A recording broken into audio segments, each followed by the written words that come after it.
just a man. I've had a lot of fun with the answers that people gave to my question in my Facebook group about, something that is maybe surprising to people who don't practice your art and that you'd wish they'd know. Here's one from Brian, and he said, and I quote, "Unless you practice in the exact same lineage, you don't know what my art is, or any of the history about it. There are too many things that differ technically from one lineage to the other, and too much information about situations and people that only gets shared within the family." That is an excellent point that I can only wholeheartedly agree with. And let's take his answer bit by bit.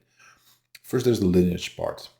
Um, for instance, in the style that I teach, the Tai Chi Chuan style that I teach, we have a very specific lineage. And there are also many, many teachers within that lineage who are either a little bit younger than I am or older than I am. So there are varying levels of training, time, experience, and so on. Now, we're all different. Despite the fact that we are in the same lineage with this, maybe the same head instructor, we're all different. When you look at my teacher and me doing our techniques and forms, you will notice differences, which is only normal if you look at us, just the way that we're built. He's built very different than I am, so it's only normal that we will move differently. But there's other things. Despite being in the same lineage, we also have different backgrounds and experiences. I came from a different style before, well, actually many different styles before I started Tai Chi, and that obviously influenced how I practice now. Now, as many of you who've been following me for a while know, I make it a point of trying to really look for the differences between styles instead of only the similarities. I try to keep them separate entities as much as possible in the sense that I know what comes from where and why it is there in a specific style, as opposed to making it one big mix of things. But despite that, I cannot pretend that my background isn't there. I think nobody can. So that in and of itself will already show that even within a lineage, there can be massive difference in experience, training, points of view, interpretations, and so on. Imagine what it is when you go outside that lineage within the same art, where things might be just the same, but in a different subsystem, basically, of that style, or in a different branch of the style, where they have the same thing going. A head instructor who teaches a bunch of people who become teachers. They all come from different backgrounds and they all have slightly different variations. If you're not from that style, you really don't know why they do things the way they do. You can only look at it from the outside. Even if you practice the same art, but it's a different branch of the art, fine. But you're not in that school. And again, I can see that within the system that I teach, which I've been doing for over 25 years now. It's something that I can see the differences with other teachers, and they will look at me and like, I have no idea why women's doing that, or they look like, oh, that's a different variation. I hadn't thought of that before. All depending on how far they are in their training. And I can certainly say that some of the teachers in our lineage that I see have variations that I haven't thought of before, or do things slightly differently and that I find interesting and worth exploring, which gives the richness of a style, which makes sure that there's more than one interpretation, which allows the style to evolve over time while obviously staying within the framework and the principles that are a key part of it. But the point is that from outside that lineage, when you don't really train within that style or system, you don't know all that stuff. You really have no idea. Like Brian said, there are many things that differ technically from one lineage to the other. Again, even within a lineage, there will be technical differences, but from one lineage to the other, it's just going to be massive differences. And what makes perfect sense to you will not be so for somebody from a different lineage, and vice versa. They will do things for specific reasons that unless you learn them within that style, within that lineage, then it may not necessarily make sense to you, or it might seem completely counterproductive. I've had that many times that, for instance, in the Tai Chi Chuan style that I teach, there are many similar techniques in other styles, in other branches. They have the same name. It looks very similar. And then the application, the self-defense application, is totally different. Something that I would never have seen into it, but it makes sense to them. And vice versa, that they see me do an application and I could say that, okay, this is called parry and punch. They say we have that too. I show this is how we perform that as a self-defense technique. And they look at me like, oh, okay, that is totally not what we do. And that's perfectly fine. It's a really big world. There's a lot of space for everybody. Anybody can have its moment under the sun. Anybody can do whatever style he wants. So it's not about competition. What it is about is that judging a style from the outside, if you're not in the same lineage, it makes very little sense. Over the years, as I've come to understand this better and better, as I train longer in certain systems and talk to people who also have spent a lot of time doing so in a different lineage, it becomes clear that there are many different ways of going about the same style. And most of them are valid.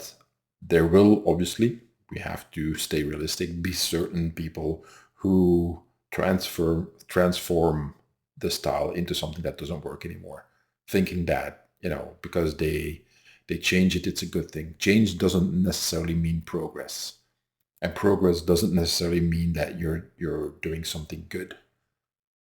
So that is something that I think in Brian's quote here, his answer comes out well. And he says that, too much information about situations and people that only gets shared within the family. Now, I found this to be true in many Asian martial arts, particularly so in Chinese ones, which I've practiced for decades. There is a concept called inside the door, or if you practice a family system, that it's only taught to people who are members of the family or clan, if you will. And if you're outside, you at best get a very superficial type of training, as opposed to in-depth training in which you get the full knowledge that is to be had there. Again, I've seen this in many different martial arts from different countries and systems and so on, but it was very clear to me that this is definitely a dynamic that exists in the Chinese martial arts community. It has always been that way as far as I can tell. Is that good? Is that bad? I don't think that's the issue. It just is. It exists. You can think of it what you want, but that doesn't make it go away. So when you don't practice a style, it doesn't really seem like a great idea to comment on somebody else who does a similar style but from a different lineage, or the exact same style but from a different teacher within your lineage even. Because you don't know why somebody learned it that way. I've been training and teaching for a long time in that system, and to this day, sometimes people will ask me questions like, okay, you do it this way, but my teacher showed it that way. Why is there a difference? Very often I say, well, this is the reason why I do it the way I just showed you. I don't know why your teacher does it differently. Maybe he has a reason. Ask him. I don't know. I think that is the most honest response that you can give. And again, this is even from within the same lineage. There are many reasons for that. The head instructor, who unfortunately passed away, Dan Doherty, he would teach many, many seminars. And there's a marked difference between some of the things that he would show 20 years ago as opposed to only a few years ago before his passing. Because he, as a practitioner, also evolved, just like everybody else. So certain things that I learned from him very early on. My very first seminar with him was only after 3 weeks of training. when he showed the same techniques 10, 15 years later, there was a difference. And that is as it should be. So depending on which teacher you are training with within a given lineage, but also at what time of their life you're training with them, will create vast differences if you don't really understand how that dynamic works. Typical example, which I've had many times before because I've been teaching for such a long time, is that students I haven't seen in years come back, and then they train with me, and then I show them stuff, and they're like, that's not how I remembered it. That's not how you used to teach. It's not necessarily huge differences, but nuances or a different type of emphasis or explaining things differently or starting out differently and so on. And the only answer I can give then is that yes, because while you were away, I was still here and also changing, learning, training, trying to make progress. And the knowledge and experience that I accumulate while you weren't here is going to show up in my training and in my teaching.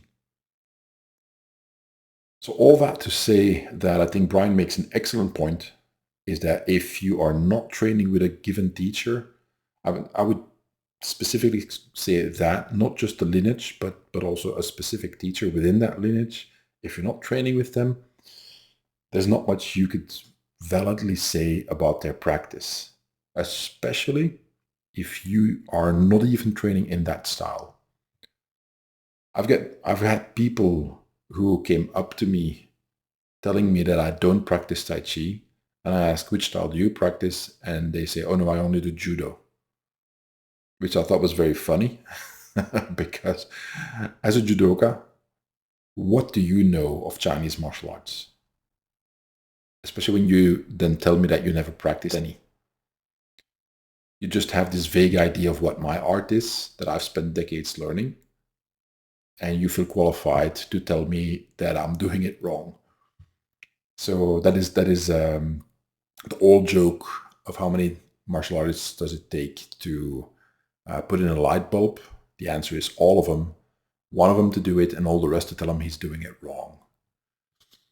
It's 2023 as I record this, so maybe it's time that everybody takes a step back and if we're all just a little bit more humble and realistic and say like, look, I have no idea what you're doing, and if you enjoy it, more power to you, enjoy, and I'll just be here doing my own thing and be maybe a little bit less judgmental.